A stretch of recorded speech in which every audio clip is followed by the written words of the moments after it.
आज हम इस वीडियो में देखेंगे क्वाड्रेटिक इक्वेशन द्विघात समीकरण चैप्टर 4। इसमें फाइंड द वैल्यू ऑफ के का मान ज्ञात करना है। जो हम लास्ट क्वाड्रेटिक इक्वेशन को सोल्व करने के लिए 3 मेथड सोल्व कर चुके हैं, जिसमें से एक तीसरा मेथड था क्वाड्रेटिक फॉर्मूला द्विघात सूत्र, जिसके अंदर हमने डी की वैल्यू डी हमारे पास दिया था क्वेश्चन में फॉर्मूले में b² - 4ac, और जिससे डी हमें पता चलता था डी का नेचर क्या है, यानी कि हमारे रूट्स जो है वो किस टाइप के है। तो रूट्स अगर डी की वैल्यू अगर 0 से बड़ी होती थी, ग्रेटर देन 0 है, तो एग्जिस्ट करता था, डिस्टिंक्ट होता था, अलग होती वैल्यू आती थी एक्स की। डी अगर 0 होता था तो इक्वल रूट्स आते थे, और डी की वैल्यू अगर लेस देन 0 यानी कि माइनस की है तो रूट जो है एग्जिस्ट नहीं करेगा, वास्तविक नहीं है, यानी इसको सोल्व नहीं करते थे। तो यहाँ पे भी हमने इसका इस्तेमाल करना है। इसमें हमें फाइंड करना है एक्स की वैल्यू, ठीक है, और रूट्स किस टाइप के हैं क्वेश्चन में तुम्हें गिवन होगा, और उसका इस्तेमाल करके हमने उसके रूट्स फाइंड करने हैं, ठीक है। तो किस टाइप के रूट्स है वो पहली क्वेश्चन में होगा, डिस्टिंक्ट है, इक्वल है या नॉट रियल है। पेपर में जो है मैक्सिमम इक्वल वाला आता है, और उसके बाद हमें वैल्यू फाइंड करनी होती है। जैसे एक क्वेश्चन करके देख लेते हैं हम। तो equation has a real and equal roots, समीकरण के मूल वास्तविक और बराबर है। तो ये क्वेश्चन के अंदर दिया हुआ है। तो क्वेश्चन करते हैं। पहला है जैसे कि 2x² - 10x प्लस k, यहाँ है हमारा k, और रूट्स कह रहा है एग्जिस्ट कर रहा है क्योंकि वो वास्तविक और बराबर है। तो रूट जो है उसने बताया हुआ है किस टाइप का, टाइप जो है वो इक्वल है। तो इक्वल के लिए हमारे पास क्या है, डी जो है इक्वल टू 0 होता है। तो इसको हम यहाँ लिख लेंगे। उससे पहले हम ए बी सी निकाल लेते, जैसे पहले क्वेश्चन में हमने निकाले थे। ए क्या है हमारा, ए 2 आएगा, बी की वैल्यू -10 आएगी, और सी की वैल्यू के हमें निकालना है। उसके बाद हम डी, अगर रूट जो है हमारे इक्वल है, यहाँ लिख लेते हैं, roots are equal and real, मूल जो है वास्तविक है, मूल वास्तविक और बराबर है, हम बराबर लिख लेते हैं। तो अगर मूल बराबर है, इक्वल है, तो d इक्वल टू 0 होगा। तो d इक्वल टू 0 होगा। वैल्यू पुट करते d की वैल्यू जो होती है वो b² - 4ac होता है, इक्वल टू 0। b की वैल्यू, b यहाँ से हम ले लेते b जो -10 है, तो b की वैल्यू लिखते -10 क्या स्क्वेयर -4, a 2 है, c k है, इक्वल टू 0, ठीक है। ये के था हमारा, जो सी था। अब यहाँ पे वैल्यू पुट करके हम इसको सोल्व करेंगे। ये इक्वेशन बन रही है, इसको सोल्व करके हम एक्स के की वैल्यू फाइंड कर लेते हैं। 10 का स्क्वायर करेंगे 100, माइनस हट जाएगा, और ये सोल्व कर लेते हैं। -4 to the 8 के इक्वल टू 0, माइनस है, इसको शिफ्ट कर लेते हैं 100/8 के, डिवाइड करेंगे 100/8 इक्वल टू के। ये हमारी के की वैल्यू आ गई है। कटिंग कर लेते हैं, 2 से कट करते हैं 4, 50, 2 से कट 2, 25। तो k की जो वैल्यू आ रही है 25/2, 25/2। इस तरह से हमने k निकाल लिया। तो ये था हमारा पहला क्वेश्चन, जिसको हमने सोल्व करा है। तो रूट्स यहाँ पे एग्जिस्ट कर रहे थे, इक्वल है, तो हमने इक्वल टू 0 तक के हमने k की वैल्यू फाइंड करनी है। चलिए दूसरा क्वेश्चन करते हैं। सेम हमारा यहाँ पे भी फाइंड करना है हमने के, जो के है यहाँ पे 2 बार है, तो उसको भी वैसे ही करना है हमें, के 2 बार हो या 1 बार हो, सेम तरीका हम यहाँ पे लगाएंगे। तो इस क्वेश्चन में तो सेम सेकंड क्वेश्चन है, सेम दे रखा है कि x² - 5k plus k equal to 0। तो यहाँ पे जो k है वो 2 बार दे रखा है, तो हमने सोल्व वैसे ही करना है, चाहे k 1 बार हो या 2 बार हो, ठीक है। तो वैल्यू हम क्या करेंगे, यहाँ पे a b c की वैल्यू फाइंड कर लेते हैं। तो यहाँ पे a है, a x² के साथ होता है, तो a आ गया हमारा k, b है -5, c दे रखा है k, ठीक है। तो 2k है यहाँ पर हमने जिसे फाइंड करना है। तो हम सेम, अब रूट जो है एग्जिस्ट करते हैं, और रियल है और इक्वल है, तो रूट्स इक्वल है, सॉरी रूट्स आर इक्वल, तो रूट इक्वल है, बराबर है, तो वो डी की वैल्यू जो होगी वो 0 होगी। डी इक्वल टू 0 पर होता है इक्वल। और उसके बाद डी की वैल्यू पुट करते हैं बी स्क्वायर माइनस 4ac में, तो D square minus 4ac B square की वैल्यू क्या है -5 का स्क्वायर माइनस 4a के है और सी बी के है, 2 आ गया हमारा इक्वल टू 0, -5 का स्क्वायर है, 5 का स्क्वायर करेंगे 25, माइनस का प्लस हो जाएगा और ये आ गया -4 के और के स्क्वायर इक्वल टू 0। ठीक है, तो के स्क्वायर आ रहा है, कोई दिक्कत वाली बात नहीं है, सेम हम करेंगे। तो -4 है, शिफ्ट कर लेते हैं इसको पहले तो हम, +4 के स्क्वायर हो गया, 4 को हम शिफ्ट करते हैं 25/4 के स्क्वायर, तो हमें के निकालना है, के स्क्वायर नहीं निकालना, तो के की स्क्वायर की जो वैल्यू है उसको हम शिफ्ट करेंगे, तो वो स्क्वायर है तो स्क्वायर रूट में कन्वर्ट होगा, तो स्क्वायर रूट आएगा हमारा 25/4 के। ठीक है, और स्क्वायर रूट को सोल्व करना है तो 25 का 5 होगा और 4 का 2 होता है, तो के की जो वैल्यू आ गई 5/2 आ गया है। और रूट का आंसर जब भी निकालते हैं तो आंसर जो है प्लस माइनस आगे लगता है, तो 2 वैल्यू आ गई हमारी के की, एक प्लस का 5 और एक माइनस का एक प्लस 5/2 और -5/2। इस तरह से पूरा क्वेश्चन हो गया। तो सेम वैसे ही करा है हमने, कोई भी इसमें दिक्कत नहीं आया। नेक्स्ट टाइप देखते हैं, इसमें है हमारा root real and distinct. Roots are real and distinct, मूल जो है वास्तविक और भिन्न है। यहाँ पे डिस्टिंक्ट की जगह अनइक्वल भी लिखा आ सकता है, जैसे इक्वल था रियल एंड इक्वल, तो अनइक्वल भी हो सकता है। ठीक है, समान नहीं असमान है,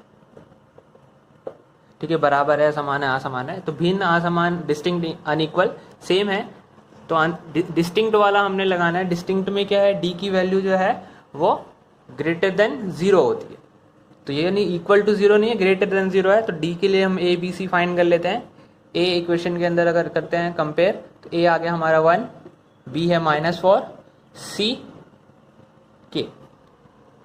इसके बाद वैल्यू पुट करके करते हैं, तो रूट्स लिख लेते हैं, roots are distinct real and distinct, statement लिख लो गया। B D is greater than 0, इस केस में होता है रूट जो है रियल है और डिस्टिंक्ट होते हैं, इस केस में डी जब बड़ा होता है 0 से। ठीक है, डी की वैल्यू पुट करते हैं, B square minus 4ac greater than, ये सिंबल चलता रहेगा जैसे इक्वल चलता है, इक्वल टू का सिंबल चल रहा था। बी की वैल्यू पुट कर लेते हैं, बी स्क्वायर, बी की वैल्यू क्या -4 a1, सी की वैल्यू है के, सोल्व करते हैं 16 -4k ग्रेटर देन 0, 16 माइनस है ग्रेटर देन प्लस आ जाएगा 4k, डिवाइड कर लेंगे 16 divide by k greater than k is less than 16/4, cutting कर लेते हैं इसको, ये आ गया हमारा 4, k इज लेस देन 4। तो हमारा रूट जो है डिस्टिंक्ट, ठीक है, डिस्टिंक्ट आएगा जब k जो है लेस देन 4 होगा, यानी k की वैल्यू जो होगी 4 से छोटी होगी, यानी 3, 2, 1, 0, -1, -2, -3, -4, यानी कि 4 से अगर छोटी k की वैल्यू होगी तो ही रूट जब हम निकालते हैं आगे जब हम करते हैं वो डिस्टिंक्ट आएंगे, नहीं तो नहीं आएंगे। तो इसमें हमारा इस टाइप का आंसर आएगा। ठीक है, तो इस केस में k की वैल्यू जो है निकलेगी नहीं, k की वैल्यू -4 से लेस होगी, कुछ भी हो सकता है मगर 4 नहीं होगा और ना ग्रेटर देन 4 होगा, जो है 4 से छोटा होना चाहिए। सेम हमने ये करा है, कुछ भी नया कुछ नहीं करा है, बस डिस्टिंक्ट है तो हमने बस सिंबल इक्वल की जगह हमने लेस ग्रेटर देन का लगाया, 0 से बड़ा होगा, और सेम अप्लाई करते रहे इक्वल टू की जगह पे। तो क्वेश्चन वैसे ही करना है, बस इक्वल टू की जगह पे ये सिंबल रहेगा जो कि क्या है, डी इज ग्रेटर देन 0 का, और इस तरह से आंसर निकल जाएगा। एक और क्वेश्चन देख लेते हैं इसी का। इसके अंदर हमारा रूट्स जो है इक्वल है, रियल है, इक्वल है, वास्तविक है और बराबर है, समान है। अब क्वेश्चन जो थोड़ा चेंज कर दिया मैंने, थोड़ा सा एक्स स्क्वायर और एक्स है हमारे पास, के की वैल्यू जो है ब्रैकेट में उनके साथ भी कुछ वैल्यू पुट दे रखी है, तो वैल्यू भी है इनके साथ, के के साथ -12 2, तो ये इक्वेशन है। तो करना इसे हमने वैसे ही है, बस थोड़ा सा मुश्किल दिख रहा है कि ये भी है इसके साथ ये भी है, तो हमने कुछ नहीं करना, जैसे हमने करा था वैसा ही इसको करेंगे। ए बी सी डिफाइंड पहले कर लेते हैं हम। ए जो है हमारा एक्स स्क्वायर के साथ होता है। तो जो भी लिखा हुआ है इस टाइप के क्वेश्चन में P Q A B C सबको लिख देना है हमने, वो ए हो जाएगा। बी हमारे यहाँ पे 2k माइनस 12, इसको हम सोल्व कर सकते हैं 2k माइनस 24, और c की वैल्यू जो हो रही है हमारी 2 है। ठीक है, तो ये हमारा ए बी सी निकल आया। ठीक है, लास्ट वीडियो अगर किसी आपने देखी होगी तो उसमें भी बता ही रखा है कि ए बी सी डी किस टाइप के निकलेंगे हमारे। तो ए बी और सी निकल चुका है हमारा। रूट्स जो है रियल है और इक्वल है। ठीक है, वास्तविक और समान है। तो वास्तविक और समान है मूल, वास्तविक और समान है। तो इसके लिए हमारा d जो है इक्वल टू 0 होता है। d की value formula B square minus 4ac equal to 0। b की वैल्यू पुट करते हैं, b जो है हमारा वो है यहाँ पे 2k माइनस 22। तो 2k माइनस 22 का होल स्क्वायर आ जाएगा क्योंकि यहाँ स्क्वायर लगा हुआ है, माइनस 4a की वैल्यू जो है यहाँ पे k माइनस 12, c भी है साथ में इसके k के साथ, जो कि क्या है 2। ये सब इक्वल टू में है 0 के। इसके बाद इसके ऊपर फार्मूला लग रहा है, हम फार्मूला लगाएंगे होल स्क्वायर का। A square B square minus 2ab, ये हो गया A square B square minus 2ab। इसको कर लेते हैं minus 4 multiply 2 8 k minus 12 equal to 0। ये सोल्व हो गया। यहाँ तक हो गया हमारा, हमने फार्मूला लगा दिया वहाँ पे। इसको सोल्व कर लेते हैं एक एक। ये स्क्वायर लगाएंगे हमारा 4k स्क्वायर, 24 का स्क्वायर निकलेगा 576 minus 2 to the 4 multiply 24 96k minus 8k minus minus plus 12 8 the 96 equal to 0। ये आ रहा है हमारा। k को एक तरफ हम कर लेते हैं, 4k square minus 96k minus 8k plus 576 plus 96 equal to 0, minus minus plus 96 plus 8, 96 plus 4 100 और 4 104k plus 6 6 12 carry 1 9 plus 1 10 7 17 1 carry 6 equal to 0। तो ये क्वाड्रेटिक इक्वेशन बन गया हमारा और इसको हम सोल्व कर सकते हैं। ठीक है, तो इसे आप सोल्व करोगे, जो भी इक्वेशन है 4k माइनस k का स्क्वायर यानी x स्क्वायर जैसे होता था क्वाड्रेटिक इक्वेशन, कोई भी मेथड लगा सकते हो आप इसमें, factor method, simply complete squaring method, या जो हम ये मेथड यूज़ कर रहे हैं। तो इसमें एक और मेथड लग रहा है क्योंकि k की वैल्यू 2 है तो k स्क्वायर की वजह से करना पड़ रहा है हमें। तो इसको आप सोल्व कर सकते हो। एक चीज़ यहाँ पर है, अगर मैं 4k माइनस 24 और 4k माइनस 12 यहाँ पे अगर देख रहे हैं तो ये 12k माइनस 12 कॉमन आ रहा है, मगर यहाँ नहीं आ रहा। तो यहाँ पे अगर कॉमन निकाल लेते तो हमें इतना बड़ा नहीं करना पड़ता। तो मेरे को अगर यहाँ पे 2 कॉमन निकालना है तो 2 निकाल लेंगे तो यहाँ k बचेगा और यहाँ 12 बचेगा। ठीक है, मगर मैं 2 निकाल रहा हूँ स्क्वायर वाले ब्रैकेट से, स्क्वायर वाले ब्रैकेट से अगर 2 निकाल रहा हूँ तो वो 2 नहीं होगा, वो 4 होगा। ठीक है, तो यानी ये मैं 4 कॉमन निकाल लेता हूँ। अगर मैं इसी को अगर दूसरे तरीके से करता हूँ, सेकंड मेथड ले लेते हैं, दूसरे मेथड से कर लेते हैं कॉमन जिसमें हम निकालते हैं। तो इसके अकॉर्डिंग 2 कॉमन के स्क्वायर कर देंगे तो आएगा 4k माइनस 12 का whole square minus 4k minus 12 का और यहाँ पे 2 इक्वल टू 0। ये आ रहा है जब मैंने इसमें से कॉमन निकाल दिया। ठीक है, यानी इसमें से 2k माइनस 24 में से मैंने 2 कॉमन निकाला है, क्योंकि ये होल स्क्वायर है तो 2 का भी स्क्वायर हो जाएगा, ब्रैकेट में जो 2 आएगा ब्रैकेट तो इसका भी स्क्वायर होगा, तो यानी वो क्या हो गया 4 हो गया। ठीक है। अब यहाँ पे दिख रहा है कि हमारा कॉमन है k minus two, 2 time square लगा हुआ है, यानी ये 2 बार लिखा हुआ है, और तो कॉमन अगर निकालते हैं तो 4 आ गया। k माइनस टू 2 बार है, यहाँ 1 बार है, तो k माइनस 12 कॉमन निकाल लेते हैं।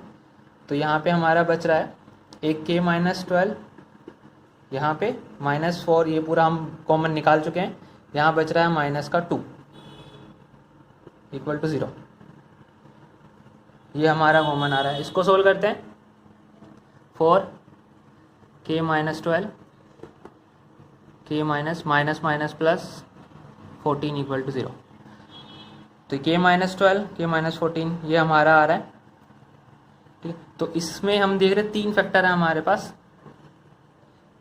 ठीक है, 3 फैक्टर है, इसको हम तीनों को सोल्व कर सकते हैं अलग अलग। तो जैसे कि 4 इक्वल टू 0 हटा देते हैं इसको, तो 2 फैक्टर बचता है हमारा, k माइनस 12 इक्वल टू 0 और k माइनस 14 इक्वल टू 0। तो k आ गया हमारा माइनस है तो ये हो गया 12, और k यहाँ माइनस है तो हो गया 14। तो k की वैल्यू जो है 2 आ गई, 12 और 14। तो इस तरह से भी कर सकते हैं, और इसको जब सोल्व करोगे तो आपको यही आएगा। 12 और 14 आया तो यानी इसका फैक्टर भी 12 और 14 हो सकता है। तो इसको ऐसे कर सकते हो। तो पहले ही आप देख लोगे कि अगर कुछ कॉमन आ रहा है तो आप कॉमन निकाल सकते हो। यहाँ पे स्क्वायर था, मैक्सिमम क्वेश्चन सीबीएसई में जो आते हैं कम ही स्क्वायर वाले होते हैं, जैसे मैंने यहाँ पे लिया है 2 बार। तो यहाँ पे सिंपल वाला भी हो सकता है, अभी ये थोड़ा लेंथी है, मगर यहाँ पे हमने देख लिया कि कॉमन आ गया था और मैंने इस तरह से कॉमन निकाल के इसको सोल्व कर दिया है। तो मुझे लगता है आपको समझ आ चुका होगा। इससे रिलेटेड क्वेश्चन जो होंगे आप ट्राई कर सकते हो। आप ये 3 क्वेश्चन मैंने आपको दिए हैं ट्राई करने के लिए। आप निकाल फाइंड द वैल्यू ऑफ के का मान ज्ञात करना है हमने। ये सेम रूट्स जो है रियल है और इक्वल है, मूल वास्तविक और समान है। इक्वेशन है 2x square minus kx plus 1 equal to 0। Same ये तो सिंपल क्वेश्चन है, इसकी k की वैल्यू दे रखी है यहाँ पे, ठीक है। इक्वल है तो सेम, दोनों आंसर सेम ही आएंगे। सेकंड क्वेश्चन दे रखा है,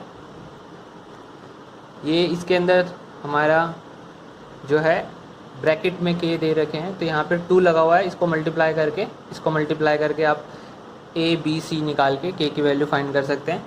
और इसमें भी वैसे ही दे रखा है, इसमें भी 2 मल्टीप्लाई हो रहा है। इसको सॉल्व करके चांसेस है कि इन दोनों में क्वाड्रेटिक इक्वेशन बनेगा, और बनने से पहले देख लेना कि कॉमन अगर आ रहा होगा तो कॉमन निकाल लेना, अगर कॉमन नहीं आ रहा होगा तो क्वाड्रेटिक इक्वेशन से सोल्व कर लेना। ये इसके आंसर है तीनों के, और समझ आ गया होगा आपको, और इसको आराम से आप सोल्व भी कर लोगे। बुक में भी इस तरह के क्वेश्चन होंगे, आप उसको ट्राई कर सकते हो और से